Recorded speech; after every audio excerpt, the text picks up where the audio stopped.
What's new from Apple? There's the new iPhone 16 Pro, built for Apple Intelligence. And it comes with the all-new camera control, giving you an easier way to quickly access your camera tools. The new Apple Watch Series 10 has our biggest display and our thinnest design ever. And this? It's the sound of active noise cancellation, now available on one of 2 new AirPods 4 models. So quiet. Check out all of the new products and new features at apple.com. You can even buy yourself something new. See apple.com for product availability updates. Apple Intelligence coming this fall. Earning your degree online doesn't mean you have to go about it alone. At Capella University, we're here to support you when you're ready. From enrollment counselors who get to know you and your goals, to academic coaches who can help you form a plan to stay on track. We care about your success and are dedicated to helping you pursue your goals. Going back to school is a big step, but having support at every step of your academic journey can make a big difference.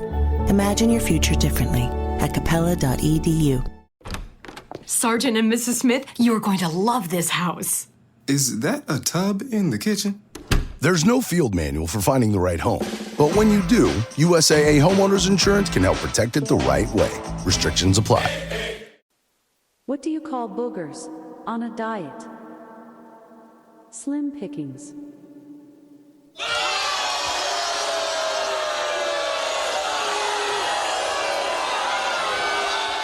What's a dog's favorite spot in the garden?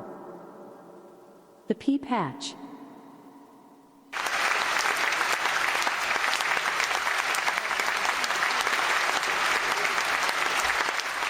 I'd take a shot at writing a phlebotomy joke, but it would be in vain.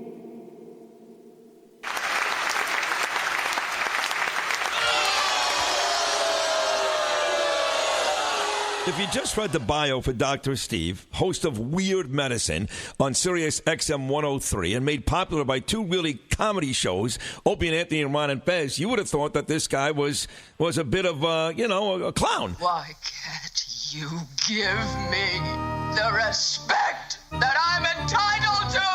I've got diphtheria crushing my esophagus. I've got Ebola virus dripping from my nose. I've got the leprosy of the heart valves, exacerbating my incredible woes. I want to take my brain out and blast it with the wave, an ultrasonic, echographic, and a pulsating shave. I want a magic pill for all my ailments, the health equivalent of Citizen Kane. And if I don't get it now in the tablet, I think I'm doomed and I'll have to go insane. I want a requiem for my disease, so I'm paging Dr. Steve. Dr. Steve!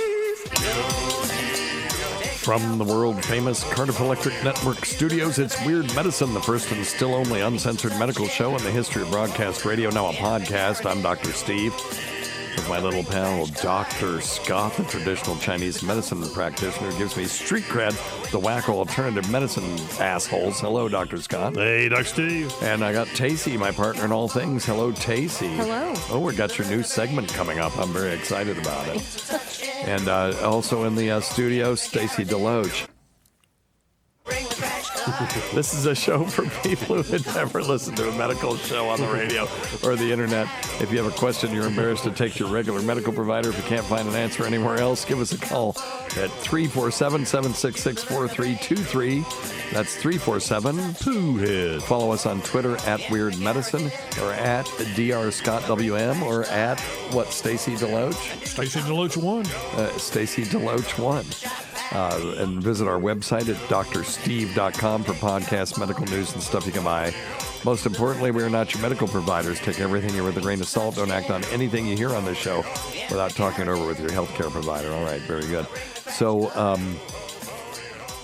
don't forget stuff.drsteve.com. That's stuff.drsteve.com. For all of your Amazon needs, and Dr. Scott's website, simplyherbals.net. Was that CBD nasal spray that you brought me, is that the one that's on your website now? Yes. I'm going to tell everybody, you got to buy this stuff. That was, he's not making any medical claims, but they fixed the sprayer. You get a nice meaty spray up your nose, and it's got that earthiness of the CBD. Now I can finally smell it, and I really think that this is the stuff. Thank you. This is the best you've ever made. Good mixture. Yeah, so check that out at simplyherbals.net. And when you do, tell them Dr. Steve sent you. And Scott sends out, if you identify yourself, he always sends out some tchotchke, shitty thing. Swag. I'm going to have a bunch of stuff after DabbleCon, by the way. Oh, cool. February 3rd in Rochester. I shipped 24 pounds worth of mouse pads, those little things that you stick what are the things you stick on your the phone? pop locks? Pop locks. Yeah, I got phone. DabbleCon pop locks. I've got mouse pads. I've got Bristol stool scale, water bottles. I got all kinds of shit out there. And I'm really hoping I don't come back with any, but I may be sending back 23 pounds of shit back here, and we're going to be giving it out to our listeners. So we'll work on that. And the mugs are still there. You can get those somewhere on the website. I trashed the old website completely and just started over again, and now it's just green with a bunch of writing on it. It's awful, but it'll get better soon. And check out patreon.com/weirdmedicine. Tacie and I are doing some fun stuff over there. We've had some really good ones. And it's different than this. We do a thing called the exam room where celebrities will call us and ask us questions. And or a bitch. Or just yell at us for an hour, a.k.a. Gino Bisconti. But the other thing, Tacie, I just got confirmation from Tim Dillon. He's going to do it. Oh, okay. And we knew Tim before he was Tim Dillon, so... yeah, that'll be a fun one. Yeah. And anyway, so check that out. And then if you want me to say fluid to your mama or whatever you would like for me to say to anyone anytime, give me a shout at cameo.com/weirdmedicine. It's dirt cheap. I love to do them. We did one as a group here for our buddy Clint's mom, who came down from Chicago to take care of him while he's getting chemotherapy. So that was a fun one. And it's like, Clint, I would have done this one for you for free. But, I took the money. What the hell? It's only $9. It's not that big of a deal. It's all good. All right. Please check out Dr. Scott's website at simplyherbals.net, simplyherbals.net. And we're going to do it without the AI today. Chat GPT has been busy, so I bought my own damn AI. There you go. And it actually has a voice and stuff, so I just have to get it set up so they can help us during the show if we need to. Oh, cool. Sometimes they give crazy answers, though. How much does your own AI cost? Well, it doesn't cost you and me anything. It costs the corporation a couple of bucks a month. Good answer. And but it's funny, though. I asked it... who wrote a specific article that I actually wrote so that I would know the answer. And it said, it just made up. It just made something up. It said that, yes, that it spoke very authoritatively. This article was published at such and such a time and was written by two people I never heard of. So I'm learning that as far as generating ideas and responding to you in text, it's great. When it comes to doing actual research on it, not so much, unless your research is, how does a large language model actually, respond to input? It's crazy. I mean, anyway. So the matrix is not perfect yet. No. And it actually, one time I asked it about tell me about Weird Medicine, the podcast. It said Weird Medicine is a podcast on, uncensored medical issues hosted by, Stuart something and some woman I never heard of. Oh, God. It just made it up. So it turns out that these things are what are called predictive models. So they try to predict the next word that should come. And sometimes when it comes to names, they'll just sort of guess. Make it up on its own. Yeah. Very interesting. Yeah. Oh, okay. Thank you. We forgot to turn the camera on. Thank you, everybody.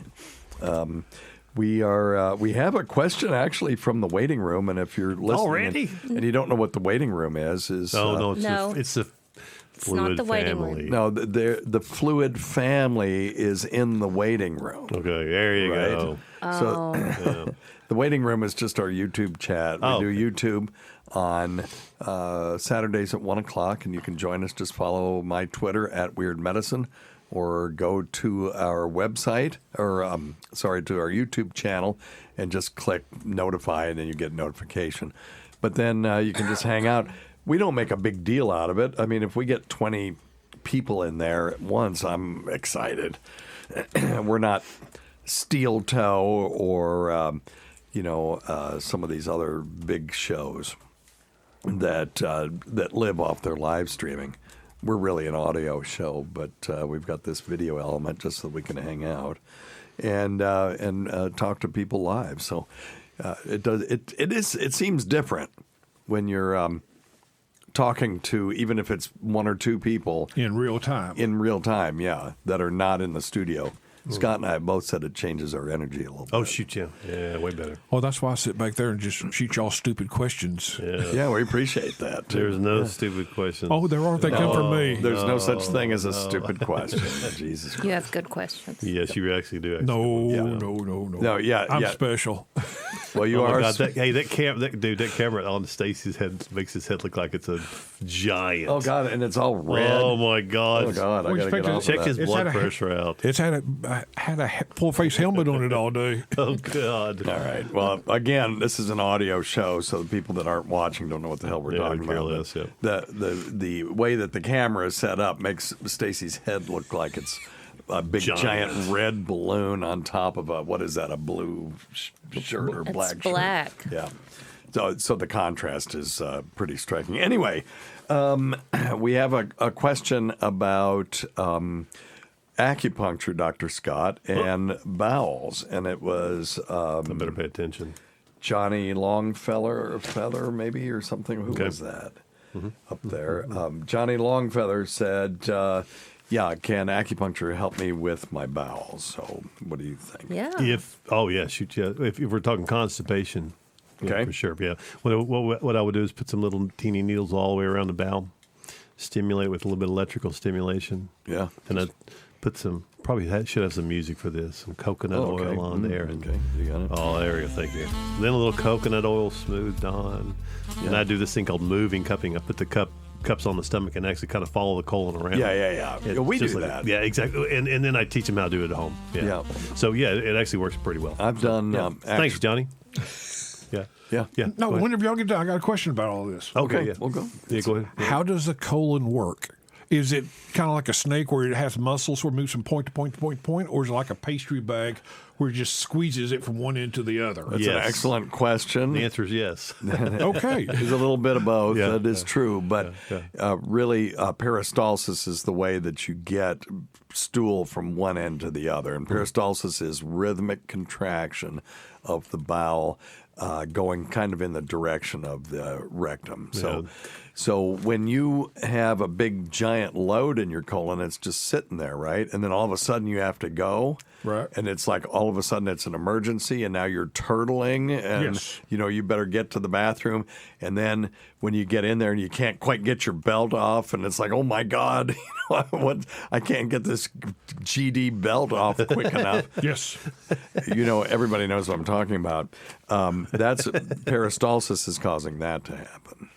Okay. Yeah. And actually, the bowel is even more interesting than that. It's not just an inert sac. It can secrete fluid into the lumen being the inside of the bowel, and it can also suck fluid out of it. Its main purpose is to reclaim water. Nice. We're recycling here. Yes, of course. Yeah. So you put liquid fecal matter into the large bowel at what's called the cecum. That's where the small bowel attaches to it. And then it starts being moved up, up toward the liver, across the abdomen, and then down the let me see the left side. I'm looking at the patient in my head. The left side of the body down to the rectum, right? And during this whole period of time, the large bowel is is taking water molecules, not shit molecules, just water molecules. Or It can do alcohol that. molecules. Or if you did, yeah, if you shove alcohol up your ass, that's right. That's a whole different thing. Yes. But don't do that. Don't do that. But yes, it can. It will. But it can take them just molecule by molecule at a time, and leave the shit behind. So you're not like, sieving. It's not like a sieve or a cheesecloth. Right. It's active transport. These transport proteins will grab a water molecule and then just take it and push it to the other side into the bloodstream. It's cool as hell how it works. People don't realize how compact and dense shit is. I mean, molecules like 99% just pure waste. There's very little other in there unless it's diarrhea. Yeah. Unless it's No, that's right. moisture or It's something. and it's a lot of it is bacterial bodies and stuff. But the weird thing is, if you see raw sewage, you take a dump and you flush it down the toilet and it goes through the sewage system, assuming that you don't have a septic tank. That sewer water is 2% sewage, which means it's 98% pure water. But man, it's that 2% that really, F's things up. Every ship that I manage, we have to have our own treatment centers on board. Oh, yeah, okay. To process. It's like your own septic tank on board before you can do it overboard, and it depends on what part of the country we're in, if we can even pump it overboard after it's treated. A lot of places we have to retain it. And then what do you do with it? We have to wait till we go back out to ocean and pump it out. Okay, so, and then what's left over? There's obviously shit, turds left over, right? Yep. And so you separate the turds from the water, but also the chemicals too, like urine and stuff like that. Urine chemicals. How does it work? It's an MSD, marine sanitary device. It's essentially its own little septic tank system that we feed lots of yeast to. Oh yeah, okay. So the bacteria break it down and stuff. So is that? And I apologize, but is that kind of like what's in the septic? Yeah, the stuff that we use at our house. Yeah, that you dump into the septic tank. Yeah, Baker's yeast is the best stuff in there. They put Ridit and all these other Rid-X, I think is what I have. Yeah, but Baker's yeast is what we actually use. So that's what I could use. Yeah. Ah, cool. Who knew? Huh. Probably cheaper to get those giant bags of Rid, though, right? Or yes. It's not very expensive. I don't know, yeah. So then, so now you've separated water, and it's got some impurities in it, but not like it had. And doesn't have any solids in it. Right, and you can dump that into the ocean. Right, but the solids eventually go into the ocean. Also, we just wait on them to break down. They go through an emulsifier. Oh, really? Yep, a grinder. Okay. We have some. I was hoping that you had the big, just sort of block of what used to be turds, and you could make things out of it. Nope, we'll grind it up and send it overboard. Okay. Some of the units have incinerators, and you better not piss in it. I don't care who you are, you better not piss in it. It actually has we call it a turd burner. Put down a wax liner, you do your business, and it's essentially just like the burner on your stove with a big vent system on it. Literally. And then why don't you piss in it? What do you mean? Because the piss doesn't burn. It just turns to steam. You're right. And that fills up the whole bathroom. It's about, you could put 10 of those in this one. You're talking about an incinerating toilet. Yeah. Okay. Yeah. And that's the deckhand's baptism is you need to go clean that out because somebody pissed in it. Oh. Somebody has to do it. That's what a deckhand's job Rookie is. mistake. So in an incinerating toilet, what's left? Just carbon? Yeah, just carbon, any piece of wax paper. Can you make pencils out of it or something? What do they do with it? Pour it over the side. They pour it. Oh no, they should. You just when you go outside to dump it, you make sure you know which way the wind is blowing. It seems to compress it, make diamonds out of it. I would buy one of those for Tacie. This was made from a diamond made from human I would fecal love matter. it. That's so romantic. You could say it's a shitty ring. Oh, stop it! There you go. I didn't mean to interrupt your story time. Oh, I didn't know you did not. I'll say that better not get a bill. I'm gonna be pissed. All right. See, I'm good at derailing things. Went to a screeching halt. But it's all good. There was a clickbait article that I want to talk about real quick. Okay. And the thing is it's clickbait in the, this is a medical website. This is Medscape. So, people look at this. And this one, Medscape owns WebMD now. So this was under WebMD. And it says possible bivalent vaccine link to strokes in people over 65. So you go, here we go. There's another thing. And we'll have to do another hour with Gino Bisconti on our Patreon. Uh-oh. By the way, you don't want to go miss that. Go sign up for our Patreon for that. Okay. It says here a vaccine database, and that's always the first thing, found a possible link between the Pfizer-BioNTech bivalent COVID-19 vaccine and ischemic strokes in people over 65 who got the shot. The CDC and the FDA said in a joint news release. The release did not recommend people change their vaccine practices. Of course, they never do, saying the database finding probably didn't represent a true clinical risk. The CDC said everybody, including people over 65, should stay up to date on their COVID vaccine, including bivalent booster. Okay. That, by the way, me saying that keeps us on YouTube. The news release said the vaccine safety data link, a near real-time surveillance system, raised a safety concern about the Pfizer-BioNTech booster. Rapid response investigation of the signal, the VSD raised a question of whether people 65 and older who have received the Pfizer-BioNTech COVID-19 bivalent were more likely to have an ischemic stroke in the 21 days following the vaccination compared with days 22 to 44. Okay, now let's talk about this just for a second. By the way, if you've had your booster and you're worried about it and it's been more than 3 weeks, you're good, okay? Mm-hmm. Now, let's see here. No higher likelihood of strokes had been found by Pfizer themselves, duh. But the Veterans Administration, the Vaccine Adverse Event Reporting System, which has all kinds of shit in it. That's one where Tacie could get on there and just say, I had 20 strokes. Some claims, yeah. Right. Yep. Now, but I want to just go to the numbers on this, okay? So I crunched the numbers on this, and just you guys follow along with me and see where I'm wrong on this.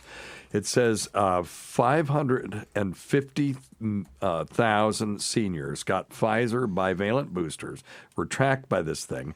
130 of them had strokes within 3 weeks of getting the shot. None of those 130 people died. Okay, so you go, God, 130 people had strokes after they got the vaccine. Mm-hmm. Well, okay, people over 65 have strokes. So how many should have gotten the stroke? Now, what's your sample then? Well, it's 550,000. Right. Right, people that got the thing. So what's the normal incidence of stroke in people over 65? In other words, what are the odds that someone, remember we talk about this, of people that get infected by influenza? Mm-hmm. On Wednesday when they got their shot on Thursday. That's right. And on Wednesday they get their shot on Thursday, and then you can't go, oh, God, I got the flu from the flu shot. But they actually, anyway, didn't get it from that. They were already going to get it anyway. So if you take 130 divided by 550,000, that gives you the odds, right, of one person having a stroke in the first 3 weeks. And the number is 0.000236. Okay? Now, I had to fiddle with some numbers, so I'm going to rustle my papers around here a little bit to get the incidence of stroke in any 3 week period. So I had to do a little bit of mathematical fiddling, so this will be plus or minus. Okay. But there's 800,000 strokes per year in the United States. Okay. 75% of those are in people older than 65. So in 1 year, it's approximating, these numbers approximate 600,000 strokes in people over the age of 65 per year. Okay? And if you divide that by 52, that'll give you the number of strokes in a week. And then we're going to multiply that times 3 to get the number of strokes in 3 weeks. It's 34,000. Okay? Now, there are 54 million over the age of 65 in the United States. So if we want to know strokes per person, we're going to take 34,000 and divide it by 54 million people over 65. Am I right so Yes. far? Okay. Well, that number is 0.000629. So you have more people having strokes without the vaccination than you do with. Ta-da! And this is Tacie saying this. And I'm special. So yeah, so I'm not wrong about that. I'm running these numbers in my head. It's kind of, you have more people have strokes without the vaccination, without the booster. And that's if my estimate is right. And we could, argue that. We could find a better estimate of how many You're within strokes 60% of the old numbers. That was 0002 and you're 0006. Right. Yes, thank you. That's so. When did you start paying attention? Whenever I'm sitting here and I have to look at him. Yeah, that's true. That's true. He'll get Normally you. I can just do phone calls and walk away. He'll get you if you're not paying attention now. Well, so of course the medical quote unquote journalist that wrote this article didn't bother to run the numbers. Yeah. Did the FDA and the CDC run the numbers? They are bound by law that if they see certain signals, they have to report them. But how about giving people a little context? Yeah, that makes sense. No, that's why it's clickbait. It got you to click on it. It did. And then you got to say all the ads about foot cream and eye cream and everything else. I did see a bunch of ads doing this. So I will, I will always click on those because I want to talk about them. But I put the numbers on Twitter and ran through it before, and then I did it again, and I had Alexa help me, and I had Siri help me, and I just wanted to make sure that I wasn't wrong about this. So, it's pretty crazy. Pretty ridiculous. Yep. Anyway, all right. So we'll try to find out, if I can find better numbers on the actual incidence of stroke in people over 65, and then we can compare better numbers. But it's not going to be much different than that. No. So anyway, all right. That's all I have. Today's episode is brought to you by Angie. Angie has made it easier than ever to connect with skilled professionals to get all your jobs and projects done well. Let me tell you, there's the version of it where you try to do something at home, and then there's a version of it where you have someone help you, you watch them do it the right way, and you go, thank God I didn't try to do that myself. I have fully done things around the home that I think look good, and then a bang in the night, and I wake up to a shelf collapsing, a painting falling off the wall. I've seen it all go south. I own a home, and I can tell you, I know how much work it can take. Whether it's everyday maintenance and repairs or making dream projects a reality, it can be hard just to know where to start. But now all you need to do is Angie that and find a skilled local pro who will deliver the quality and expertise you need.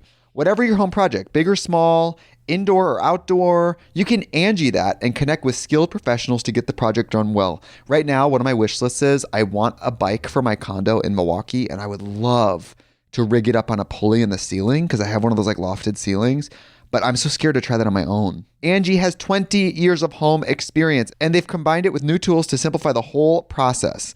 Bring them your project online or with the Angie app. Answer a few questions and Angie can handle the rest from start to finish, or help you compare quotes from multiple pros and connect instantly, which means you can take care of any home project in just a few taps.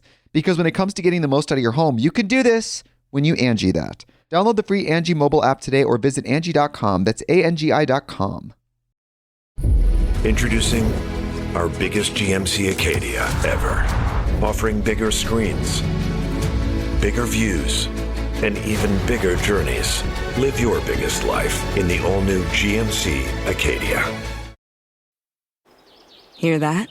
Yeah, that's the sound of you relaxing, because now you're managing diabetes with the Freestyle Libre 3 system. You get to know your glucose levels and where it's headed. Manage your diabetes with more confidence with the Freestyle Libre 3 system. Ready to learn more about the #1 prescribed CGM in the U.S.? Visit freestylelibre.us to learn more. Based on retail sales data for patients' last filled prescription by manufacturer. Refer to the FLAIR NL4 study published in BMJ Open Diabetes Research and Care 2019. Safety info found at freestylelibre.us. Bring fun to life with the Instax Mini Link 3 smartphone printer. It's easy to transform your everyday moments into colorful Instax mini prints straight from your smartphone's camera roll. And with the new Click to Collage feature, you can create the ultimate in-app photo booth experience. Instax Mini Link 3. Don't just take, give. Click or tap now to learn more and shop. Hi, I'm Lara, and this is the Lara Bar Story. I was on a hike in the Rocky Mountains when I felt inspired to make something that tastes indulgent and delicious using just fruit and nuts. 20 years later, Larabar is still at it. From chocolate chip cookie dough to cherry pie, there's a Larabar made for you. 100% real, 100% delicious. That's Larabar. Find your flavor at larabar.com. You guys got anything? Oh, wait. Oh, you know what? We have a new bit. You ready? Yeah, let's do it. Here we are. I'm scared. It's Tacie's time of topics. A time for Tacie to discuss topics of the day. Not to be confused with Topic Time with Harrison Young, which is copyrighted by Harrison Young and Area 58 Public Access. And now, here's Tacie. All right, Tacie. Well, that was All right. Very good. Yeah, I didn't hate that. Look at me doing homework. What do you got, Scott? I don't have nothing. I'm not That's going to get a right. bell anyway, so I quit. I quit trying. I didn't get a bell for agreeing with Steve. I know it. Not even a half a bell. I think Well, if he you're knows. if you're his wife, you have a little bit better chance. Well, yeah. Just a little better chance. All right, here you go. Give yourself Oh! You got a half a bell. I got half one, yeah. Close enough. I still more than what Scott got. So I have 3 boring stories. They're not very exciting. Uh-oh. Yeah. All right. Well, it was a slow news week when it comes to health. Yeah. So this is from The Guardian, and it's kind of old news. U.S. government scientists found people exposed to the weed killer chemical glyphosate Oh, yeah. have biomarkers in their urine linked to the development of cancer and other diseases. Yeah. Study was in the Journal of National Cancer Institute, and it showed up in farmers, and such high levels of the pesticide were associated with signs of a reaction in the body called oxidative stress, Ooh. which damages DNA. They're talking about hematological cancers like lymphoma, myeloma, and leukemia. Yeah. Glyphosate-based, I don't even know what this word is. Oh, and I wrote it. Glyphosate-based something are the most heavily applied herbicide in U.S. and organophosphates. globally. Was that it? It's an organophosphate. No, the word that I wrote here starts with a P and produces. Glyphosate-based produces are the most heavily applied herbicide in U.S. and globally. Okay. Wow. Yeah, it's a weed killer.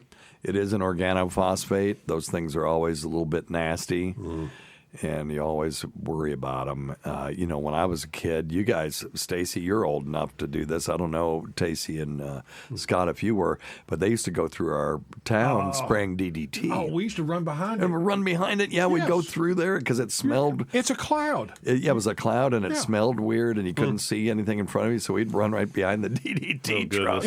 We would go see my dad's parents down in Mississippi, and they would come through there spraying that, and then there would be another truck coming by intentionally dropping diesel fuel on a hot steel plate to get the foam, to get the the smoke coming out of that also, because that settles on the water. They said it killed the mosquito eggs. Yes. But everything got coated with a diesel fuel. Oh, geez, Louise. Nice. So you had DDT, then you had diesel fuel on top, and we would run through both of them. We used to That's take- why I'm special. Oh, man. We used to take oil and spray ponds and standing water. We and would stuff to stand in kill the 'em. back where they were growing soybean with a crop dusters would come over.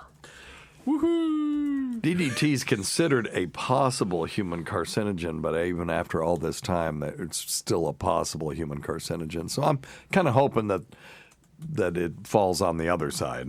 Didn't they outlaw that because they used to use it in oils, especially on transformers, because it worked as far as keeping the heat down? Okay. But they did the research on bald eagle eggs. I think that's right. It wasn't because people were getting sick Right, from it was the because DDT, the bald right, eagle, that bald eagles, their population was dropping off, and they discovered that the eggs were just fracturing whenever the mother sat on it, and they linked that to DDT. Oh, wow. I think, if I'm right. I could be wrong. I'm That makes really sense, though. wrong. Makes sense. It's potential to increase breast cancer and stuff, but still the risk is not worth it. Definite. No, I'm saying it's not definite. It may be worth it. Oh, okay. If the numbers are low enough, then you have to make this sort of calculation that if you're in a malaria area, how many people are going to die from malaria and how many would be saved by DDT? Oh, gotcha. Then how many would die from the DDT itself? And you hate to make those kind of bean counting calculations when it comes to human beings, but if you're going to save more lives than you don't save, then you kind of got to go that way. Yeah, totally. Yep. It's a tough one. I'm not going to ever admit to taking used motor oil and dumping it on the pond to get rid of the mosquitoes.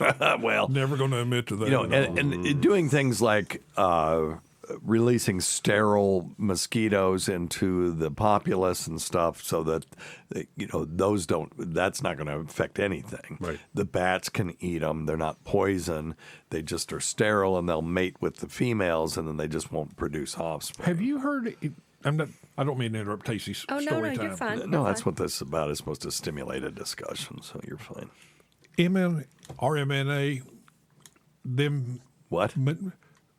Okay. Messenger RNA? Yes. mRNA? Yeah. Them altering chicken feed, because now all of a sudden chickens have stopped producing eggs here recently, and supposedly they've altered the chicken feed. I don't know. I'm trying to stimulate a conversation. No. You don't expect me to do certainly research. Don't know. You're right, and I can admit it. I'm looking at that right now and seeing absolutely nothing, but let me see. But I saw it on Instagram. It has to be true. I'm looking at how chicken eggs can help end the pandemic. They do grow viruses or viral particles and vaccines on chicken eggs. That's flu. Yeah, influenza is one of those. If you have an egg allergy, you have to take a different version, or don't take it at all. So, but anyway, yeah, I'm not aware of that one. Well, so you're worried that they're putting mRNA in the feed, and then chickens are eating it, and then it's changing their genetics? Because if you eat a glob of mRNA, your body will digest it. As soon as it hits the stomach, it will change into the constituent nucleotides. That sounds awful fancy. That's good. That's what you get the acid for. That's right. All right. What else you got, Tace? Okay, this one is kind of a duh. It's like a big duh. And it's only for... I love how she starts out saying, this is going to suck. Listen, it is going to suck. It's only for like three of our listeners, because it's basically a woman's topic. No. By the way, we got a bunch of emails saying we really like Tacie talking about women's topics. Okay. And a couple of those were women. Okay. Well, so a lot of women get their gel nails done, and they use UV lamps for these manicures, and they could have harmful effects. It could potentially damage DNA and cause mutations that could increase the risk of skin cancer. It's like a small tanning bed, and when you have it done, you know exactly what's happening. You're frying your fingers, and if they over sand it, it hurts. Really? Yeah. Well, these little mini tanning beds, if you will, have not been studied for safety, and this is published in the Journal of Nature Communications, so I don't know. No, that's a good one. Okay, so if you do it for a single 20-minute irradiation cause the death of 20 to 30% of cells, while 3 consecutive 20-minute exposures cause destruction of 65 to 70% of cells. Jesus. This does not reflect actual conditions of a gel manicure, because exposure is between 30 and 120 seconds, and sometimes even less than that. But it is, you can feel it. It does hurt. Are they using UVA or UVB in that? This says... It says UVA. Yeah. Okay. Okay. So you guys probably have nothing to say about that. No, but I always kind of wondered about that. That would be easy to fix if you put ultraviolet absorbing chemicals, which are many of them are very benign, in the nail polish, and then you would just have a little thing to shield your finger that you'd put your finger in there where the nail would be exposed, and they would paint over that, and then that's what you would put in the ultraviolet thing if there's really a problem. Now, interesting. Theoretically, it makes sense that UVA, and I'm surprised that nobody's looked at this before, but does it actually end up as a true clinical outcome? Because that's what we're interested in. Does it cause skin cancer or does it not? Is there an increased risk in people doing nail stuff than if they didn't do it? And that would be a really easy study to do. You start with a retrospective study, just find 1,000 women that go regularly to the nail salon and say they've been doing it for 15 years. Is there an excess number of skin cancers in the hands, right? In that group compared to the people who have never gone? I mean, it really hurts when they oversand and then put the gel on, and then you've got the UVA light hitting your nails. It really hurts under the nail. It's like, ow. Because, they're... At that point, it's penetrating through the nail. It's penetrating through the nail. Because exactly. you could make so they're burning the nail bed? You feel like you're getting sunburn of your nail bed? Worse than that. It hurts. Because I could see you making a weak vinyl solution and outlining around the quick, to protect the skin there. Right. And that way, then when you get done, you can just peel that off. And it doesn't affect that's what I'm nail. thinking of. Is something that, or like a little, just a glove that's got the... But everybody's got different shaped nails, so you can just literally just paint a light vinyl coating over it, scratch it off and everything. Okay. But if it's burning through the nail... Then there's really nothing you can do. Unless you put some UV absorbing chemical in the nail polish itself. Right. They'd have to sell it that way. Right. This is opaque to ultraviolet light. Right. Yeah. And that wouldn't be that hard to do. Well, it's not available at this time. Right. According to this article. Maybe we need to patent that. That would be a good way to make some money. The third topic I have is not as bad as the first two. I thought the first two were good. I It's did a too. little more interesting. I'm looking I'm still reading this damn article. You're the hell on it, with Tace. the breast, y'all. Cancer diagnosis increases suicide risk by 26%. Individuals diagnosed between 2000 and 2016 compared to general population. Yeah. I must have been drinking when I wrote this. Just statistically, that's probably true. Yeah, I can see that. No, I mean that she was drinking when she wrote it. I was thinking of the suicide. I can't really read my writing. Ethnicity is contributed to increasing the risk. Poor prognosis increases the risk. The highest risk seen first 6 months after diagnosis. Risk decreased from 6,790 in 2000 to 16% in 2016 due to increased use of psychosocial palliative care and advances in symptom management. There you go. Well, I think that we're approaching cancer a little differently now. We are getting closer and closer to a generalizable cure. That kind of word is getting out. So, it used to be, I bet the suicide rate back in the day was really high because when you had cobalt treatments back then and chemo, I just remember people just puking and puking and puking for 2 weeks and then they died anyway. And what I'm looking here, Tace, is over the last 2 decades, suicide rate in the United States has been on a grim, steady march upward. But a new study highlights an encouraging exception. Between 1999 and 2018, the rate of suicide related to cancer actually decreased. Now, there is risk to it, but that's rate. So there's still risk. And I think the two things are, those two studies go together, that there is an increased risk of suicide, but that risk is declining over time. Your risk increases if you're Hispanic, if you're Medicare, uninsured, Medicaid patient, or VA patient. All those come with extra stress. Now, white individuals living in counties with high poverty rates also had an increased risk. Yeah. Well. So what I want to say is if you have a new cancer diagnosis and you're thinking that the future is just there's nothing there, that's not necessarily true. Right. And I want you to talk not only to your cancer doctor about what the path forward is, because we teach people don't just deliver bad news. You deliver bad news, and here's what we're going to do about it. Okay. It's kind of yes and. It's a little bit like improv in that way. But if you're going to take something away from someone, you better give them something of value in return. Okay. You'll take it away and take tough shit, man. Yeah. We'll see you. Sucks to be you. Yeah. Well, and I also tell the residents that there are ways that you can take an emergency call like this one. Mm-hmm. Where's my fucking phone? That you can take a call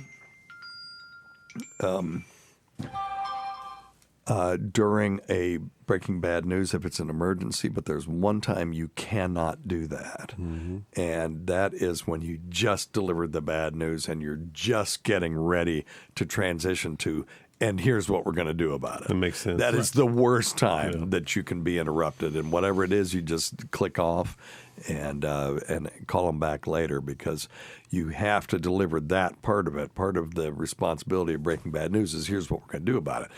And if you are newly diagnosed with cancer and you're starting to feel these kind of feelings, talk to the palliative medicine people in your practice. If they don't have one, complain, number one, that they don't, but there will be somebody that they refer people to for palliative medicine. Palliative medicine is a sort of partner to oncology.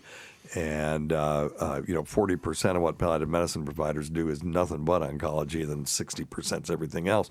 But they can help you to understand that you're not going to have to suffer, that there is adequate symptom management out there, and they will talk to you about goals of care and things like that. Make sure that everybody's ducks are in a row. Right.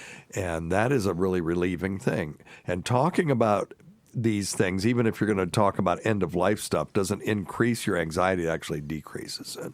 Yeah, you're getting it off your chest. Yeah, and finding out if there's another path out here. It's the 800-pound gorilla in the room, right. And when you start talking about it, it starts to disappear.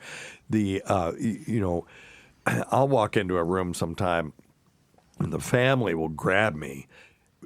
And it's somebody that's got a little old lady with cancer or something, and the family will grab me and go, come out in the hall.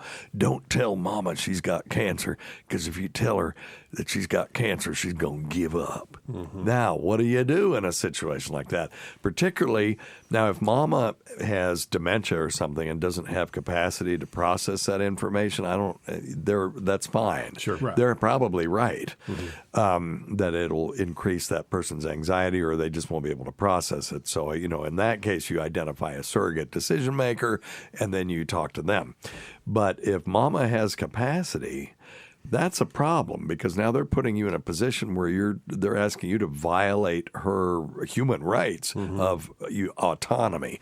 So one of the pinnacles of Western medical ethics is that patients get to make any decisions that they want to make. Okay. About their medical care. Really? Yes. Mm-hmm. That's not what the government said. Well, you see, that's where I have a problem with the government. I'm just picking at you. No, don't pick at me. I'm an anti-mandate guy. I understand. And that's a whole nother discussion. Again, go listen to the Gino Bisconti Patreon show. It was fun. Go ahead. I didn't mean to interrupt you. No, it's okay. And so, but you have the right to choose and accept or reject any medical treatment that's offered to you. And but to do that, you got to be able to understand it. Yeah. If you go to a French restaurant and the menu is in French and you don't speak French, you're going to end up ordering liver on snail pate and say, it's just crazy. So they've got to explain the menu to you. So anyway, you got to be able to understand what the menu is. And to do that, you have to give the patient informed consent. Well, now this family is asking you not to do that. So this is what I do. I will talk to the family and use empathy and validation. Hey, I understand why you feel this way. Right. You're just advocating for your mom. I think a lot of people feel the same way.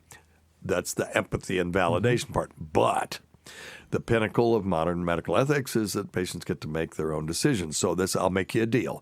I'll go in and ask her if she wants to know. If she doesn't, she can defer decision-making to you, and I don't have to tell her anything. But I will ask her if she wants to know everything that I know about her care. And if she says yes, then I have to tell her, do you agree with that? I got to get their assent before we go in.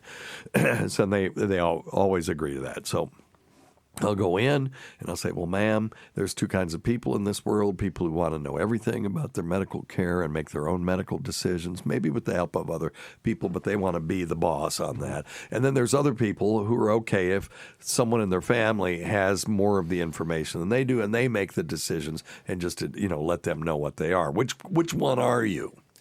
Well, I want to know everything, okay? And then I just look at the family. I kind of give them that knowing shrug, like, here we go. And then I tell her, now, who in that situation, and Mama always does fine. She always does fine. Who in that situation actually had the problem? Oh, it had to be the other family member. The family. Yeah. They were the ones that were having trouble coping with it, which is why I brought this up, because it was the 800-pound gorilla. They had secret, arcane information that Mama didn't have, and they were keeping it from her, and it was causing stress. And the minute that you break that ice, it all gets better. So anyway, that's my spiel on that. No, because I was going to say, I wish that they would learn proper terminology.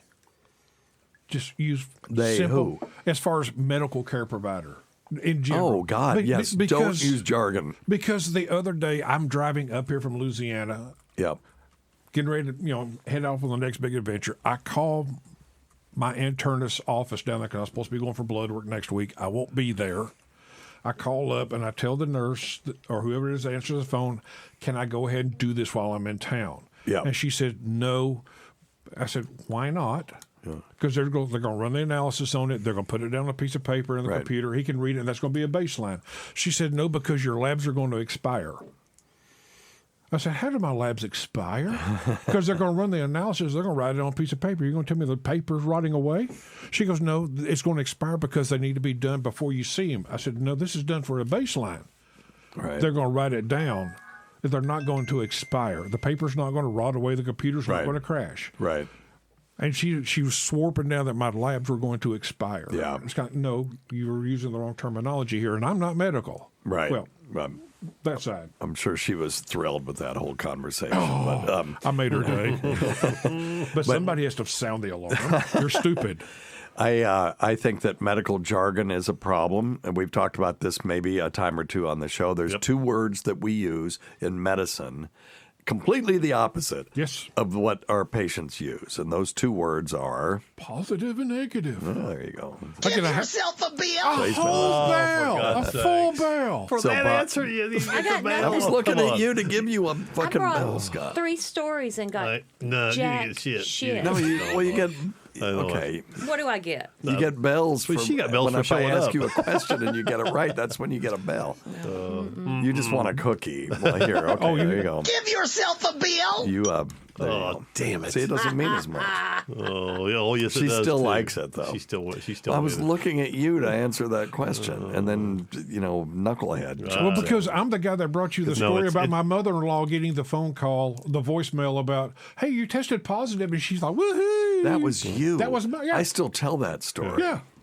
Yeah. That was my ex-mother-in-law. Yeah, so for people to know what we're talking about, if you have a positive balance in your checking account, that's good. If you've got a positive attitude, that's good. If you have a positive biopsy, that's a really bad thing. And it does cause confusion. Yes. I've seen people come out of the oncology office crying because they told them that their CT scan was negative. And they thought it was a bad thing. It's it may be 1%, but this is avoidable. It's important. Say normal and abnormal. Yeah. So what happened with your mother-in-law was they called her and said your influenza test was positive, and she was thrilled by that because on the voicemail. Right on the voicemail. There you go. Okay. I when I tell this story to residents when I give lectures about it. I'll tell them, I had a friend who's, I thought it was their mother, but anyway, I'm not going to change it. Her mother called, said that their influenza test was positive. Isn't that a great thing? And I'm like, what doctor's office just calls and says, well, your test was positive, click, and without it giving any context. So that's So anyway, that kind of stuff. So we try really not to use jargon, to use plain language. And it's hard if you're talking to other healthcare providers all the time to not slip into that. Sometimes you got to catch yourself. Yep. Anyway, all right. Anything else? That's it. Tacie, excellent. Good job, Tacie. Yay, She's for mad Tom. because she didn't get a bell, but she got her own theme song. It's Tacie's time of topics. A time for Tacie. All right, anyway. All right. Did you notice how y'all almost dragged out Tacie? Oh. No. Oh, the only reason I do that is he made the mistake of telling me that his spine crawls every time I go, Tacie! Oh, God, it's doing it now. And that's the only reason why I do it. It's doing it now. Man, you are one pathetic loser. Number one thing, don't take advice from some asshole on the radio. All right, that's what we might as well just. Steve and Company. This one's going to be a bummer too. So, but it's an important question. It's a good question. From Texas. My question is about hospice. We had a good friend in the hospital that was very sick, and the family brought in hospice, and he died within 12 hours.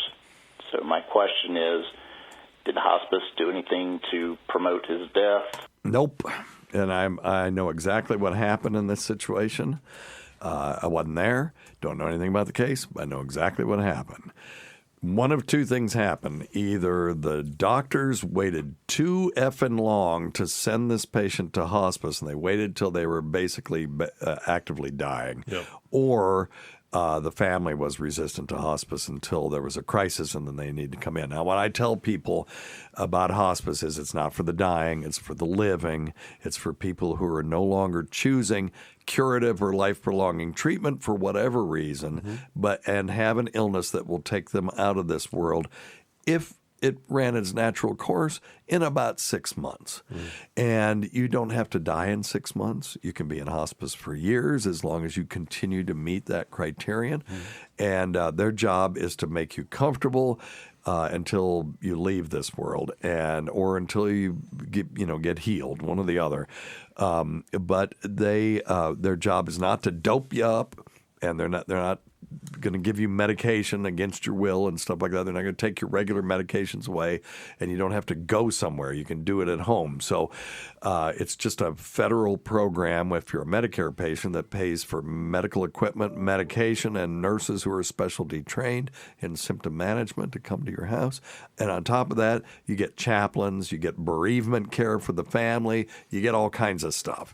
So, and it's all paid for 100% by Medicare, not a penny out of your pocket. Now, this has been an issue for a long time, that there are myths about hospice where the families or the patient don't want it because they think that they're going to come in and kill them. Or dope them up and take away their medicine and stuff, or where the physicians just have an unrealistic idea of their own capabilities, and they don't send patients to hospice soon enough. So what I tell people is you qualify. If you're not seeking curative treatment, then go ahead and get hospice, even if you don't need them. Because if you qualify for it, when you do need them, it's going to be an emergency, and now you're going to have strangers coming into your house. If you get them early, now you know these people, even if they come once every 2 weeks.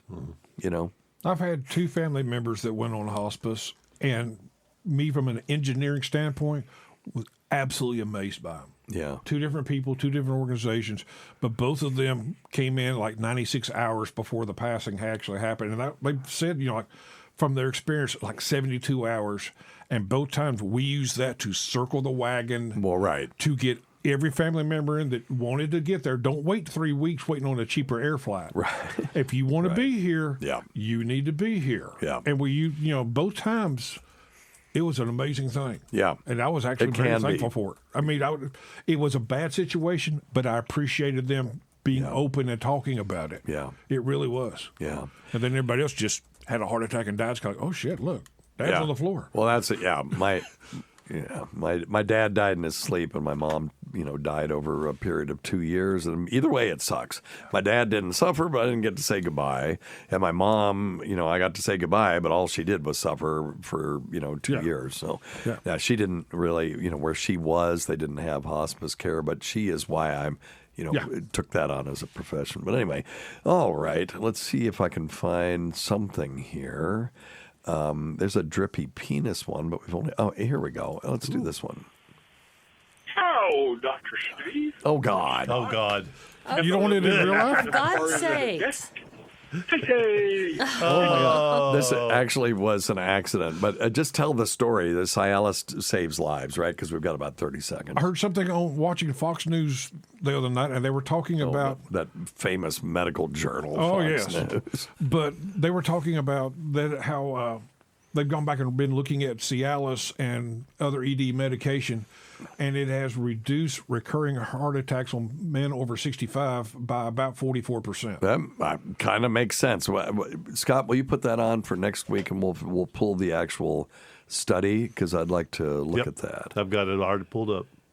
Maybe I ought to get on some of that stuff. That's what I'm talking about. Well, what did we do today? We talked about suicide and cancer. We talked about hospice. What else did we talk about, Tace? Constipation. We didn't talk- How your colon works? Yeah, man. The only thing we missed was the droopy penis. Yeah, well, we can do that. Well, that's what we got Cialis for next week for. Oh, yeah, that's right. Not droopy penis. Wait a minute. Let me rephrase that. It's going to bring it up next Droopy week. penis. I think it was drippy penis. I think it's droopy. Rather droopy penis. Droopy penis is a completely different thing. Well, listen. So, Dr. Scott, you got anything from the waiting room over there? We can answer some I do have regular one. medical questions. I do have one. Yeah, what you got?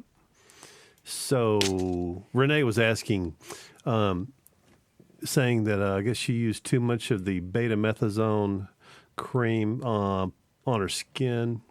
Oh, and she got a dimple? Well, no, and has been numb for weeks, and was asking. Numb? Yeah, that's what I was thinking too when I read it. If it would subside, I've never heard anybody have numbness associated with that cream. I know that if you put it on, say, strong steroids on the face or the genitals, it can actually cause thinning of the skin, and it can be noticeable. Well, that's why you can only use it for like 2 weeks. I mean, they don't want you to use it for too much. Yeah. But Renee, I've never heard of. Well, I am looking at numbness. Steve. I'm looking at numbness here. Are you okay? Okay. Yep. Cool. Yep. It's a rare side effect. Let's see here. Numbness. Okay, less common: burning, crawling, itching, numbness, prickling, pins and needles, or tickling feelings. And rare chills, cough, fever, hoarseness, and that's just with topical. Goodness gracious. Isn't that wild? Okay, so if it is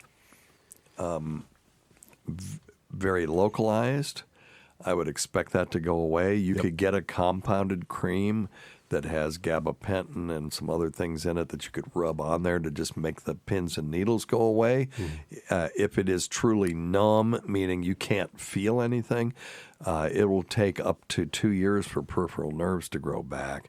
I would definitely report that to your primary or to the prescriber. Make sure they put that on your allergy list.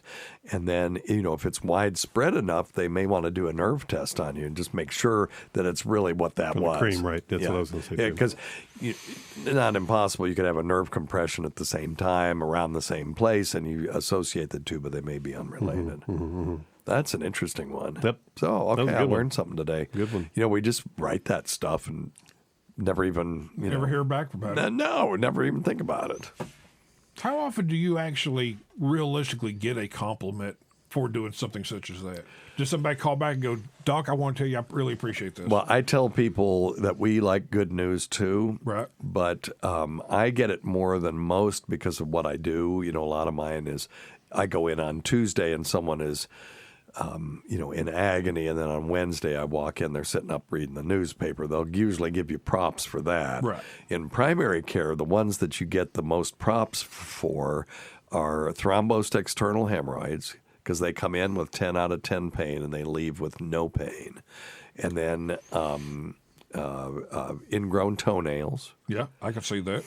if you know how to do it, they come in and they're miserable and they walk out and they're fine. And let's see what else. Splinters and sewing people up and stuff like that. But those are the big ones. Now, if you get somebody that's really rewarding is the one person in 100 that actually follows your instructions on their diet when it comes to type 2 diabetes, and you actually cure them. You can get them off. I'm looking the wrong direction there. You can actually get them off all of their medication. Yeah, Tacie is not one of those people. Anyway, I'm trying. That's all right. I'm eating lots and lots of salads. I'm bored with it. So I'm going to do this this question. This will sort of change the tone of the show, and I think in a good way.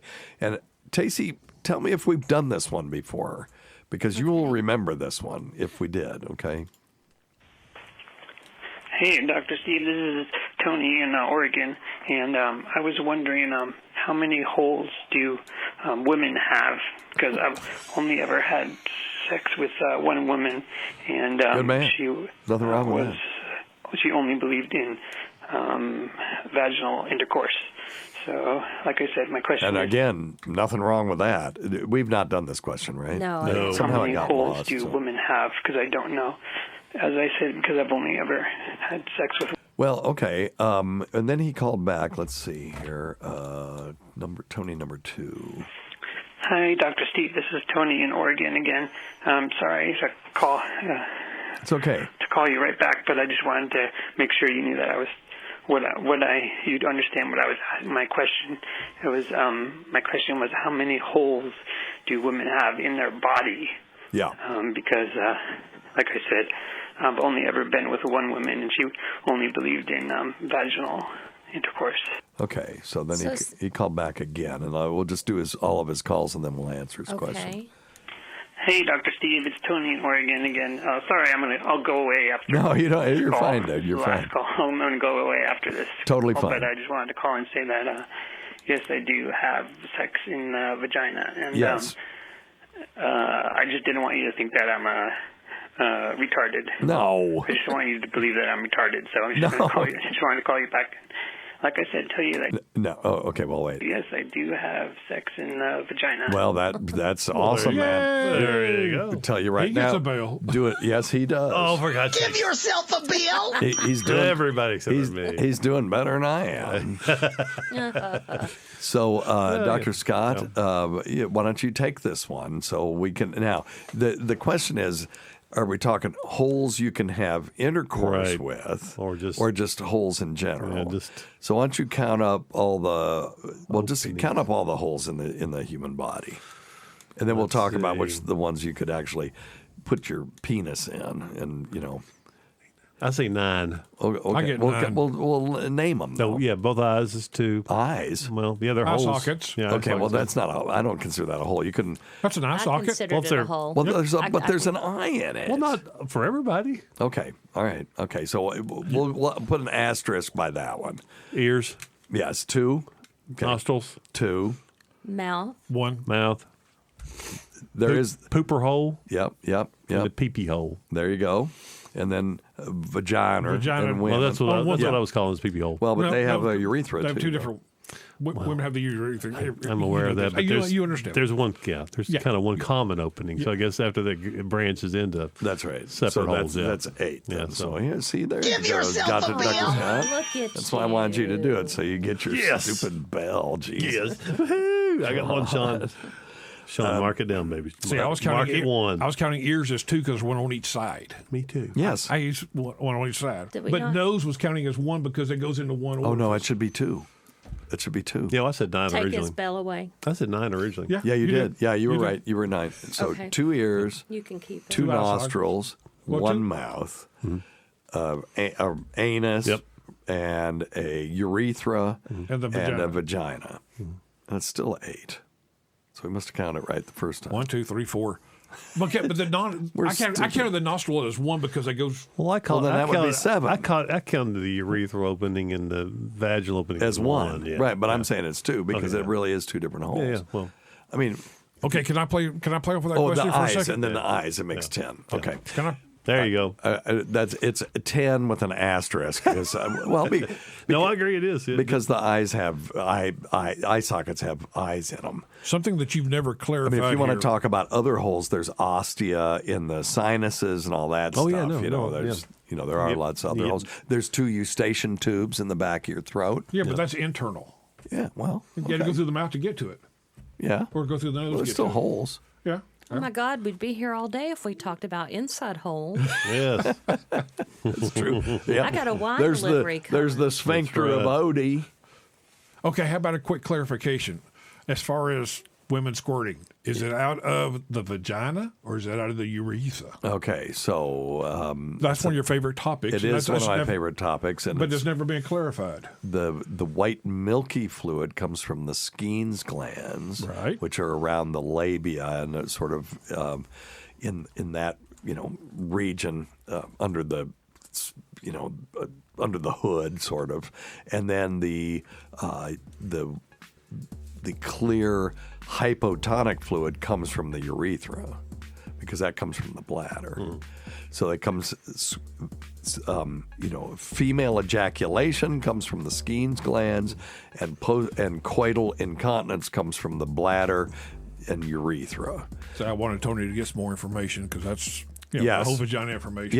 No, Tony, we'll give you all kinds of information. Okay, so he asked about how many holes. So we count 10 plus minus a bunch of other stuff. But the ones that you normally would have intercourse with would be the mouth, vagina, and rectum, although I've never done that myself. Whenever I had a new girlfriend, I'd always reassure them.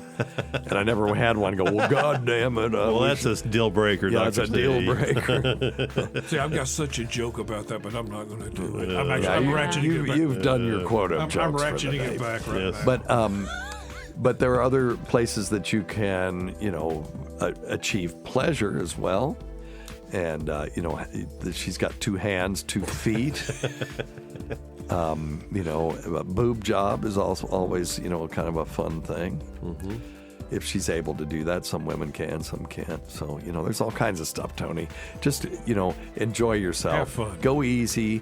And, if you're uncomfortable doing something, talk about it. And, you may become comfortable with it later, or you may not. It may just not be your cup of tea. I tell people learning to ride motorcycles, go comfortable plus 10%. There you go. Yeah, comfortable plus 10%. Then you'll make a little bit of progress every time. Every time. Yep, very good. All right. Anything else, Dr. Scott? That'll wrap it up. Appreciated Tony calling in with that. Amen. And it's an excellent question. Not everybody knows every damn thing. All right. Okay. Well, let's get out of here then. Thanks always go to Dr. Scott. Thanks, Tacie.